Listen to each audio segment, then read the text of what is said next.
नमस्कार, MP news cast में आपका स्वागत है। मैं हूं आपके साथ दीप्ति भटनागर। आइए शुरुआत करते हैं दिन भर की कुछ खास खबरों के साथ। शुभ मुहूर्त में एक सेट नामांकन दाखिल किया भाजपा प्रत्याशी संजय पाठक ने। कटनी कलेक्टरेट में आज सुबह से ही गहमागहमी का माहौल था। भाजपा के विजयराघवगढ़ प्रत्याशी संजय पाठक ने शुभ मुहूर्त में एक सेट नामांकन दाखिल किया।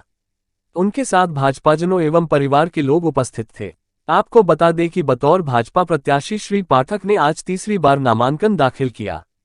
इस अवसर पर जिला महामंत्री सतीश तिवारी, डॉक्टर श्रीमती निधि पाठक, युवा नेता यश पाठक भी मौजूद थे। करने के लिए एक अभ्यर्थी के रूप में नाम निर्देशित हुआ हूं।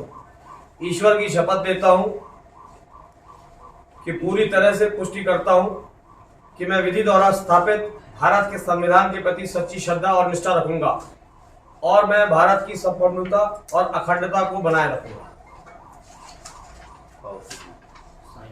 साइन कर दीजिए।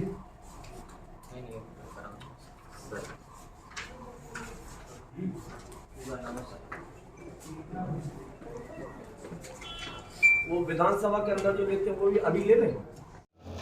आज नामांकन दाखिल करने आए हैं क्षेत्र की लेकर।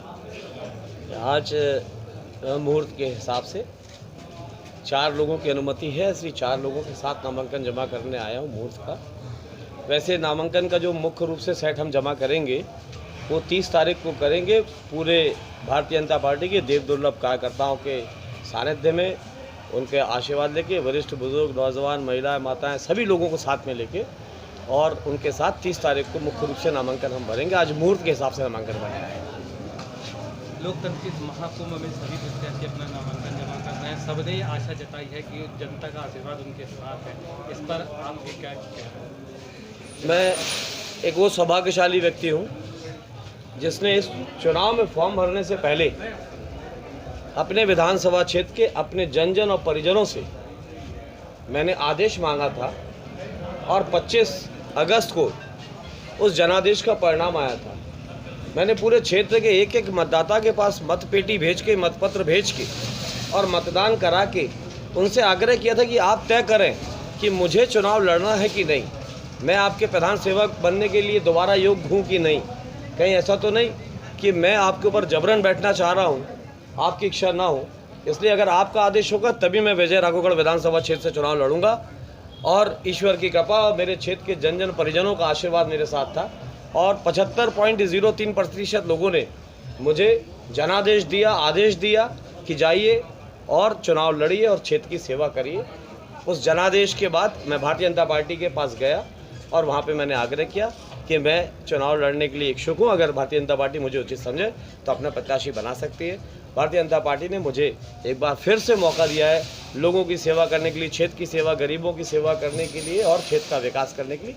इसलिए आज मैं मुहूर्त अनुसार आज फॉर्म भर रहा हूँ और क्षेत्र के विकास में हमने अभी तक कोई कसर नहीं छोड़ी है। प्रायोरिटी पर कौन सा मुख्य विकास का वो रहेगा कि विजयराघवगढ़ में वो जो प्राथमिकता के तौर पर होना चाहिए? देखिए, जिस प्रकार से जलवायु में परिवर्तन आ रहा है, जिस प्रकार से ग्लोबल वार्मिंग हो रही है, जिस प्रकार से जंगल काटे गए हैं, जिस प्रकार से प्रकृति में जो संतुलन था वो बिगड़ा है, उस संतुलन बिगड़ने के कारण जो वर्षा जिस काल में होती थी वो कालखंड बंद हो गया कि जैसे सावन की झड़ी लगती थी, भादों की झड़ी लगती थी, वो सब तो ख़त्म ही सा हो गया। कभी भी पानी गिर रहा है, कभी नहीं गिर रहा है, कभी 25-25 दिन गिर रहा है, कभी नहीं गिर रहा है। तो जो प्रकृति का असंतुलन हुआ उसके कारण किसानों को बड़ी तकलीफ ये हुई कि जो प्राकृतिक रूप से पानी समय अनुसार गिरता था वो उसमें परिवर्तन आने के कारण किसानों की फसल और उनकी उपज और उस पर सब में प्रभाव पड़ता है। तो जो सिंचाई की परियोजनाएं हमारी हैं, जो अभी आपने देखा कि सिरमनाबाद से एक टनल आ रही है, जो नर्मदा जी की नहर थी जिसमें मशीन करीब 1.5 साल बिगड़ गई थी और वो टनल जैसे पूरी होती है, जो हमारे विधानसभा क्षेत्र में उसका कार्य बहुत द्रुत गति से चल रहा है और मेरे को लगता है साल भर में टनल भी पूरी हो जाएगी। उसके माध्यम से मैं सिंचाई की सुविधाओं को बढ़ाना है और बाण सागर का जो बैक वाटर है, जो डैम का पानी है, उस डैम के पानी को लोगों के खेत तक पहुंचाना है। साथ ही साथ जो माननीय मुख्यमंत्री जी ने मुख्यमंत्री कृषक मित्र योजना लागू की है, जिसमें 4-5 किसानों के बीच में एक ट्रांसफार्मर होगा और 50% सब्सिडी माननीय मुख्यमंत्री जी की तरफ से भारतीय जनता पार्टी की सरकार देगी, 50% किसानों को लगेगा। उस 50% में भी 50% हम खुद अपने पास से देख के और हर 5-6 किसानों के बीच में एक ट्रांसफार्मर लगा के एक तरफ जहाँ विद्युत की व्यवस्था कर देंगे, दूसरी तरफ जल की व्यवस्था कर देंगे, तो आप ये मान लीजिए कि किसान का जीवन धन हो जाएगा और उसका फसल हो जाएगी। तो यानी गांव का जीवन पर्याप्त हो जाएगा। तो ये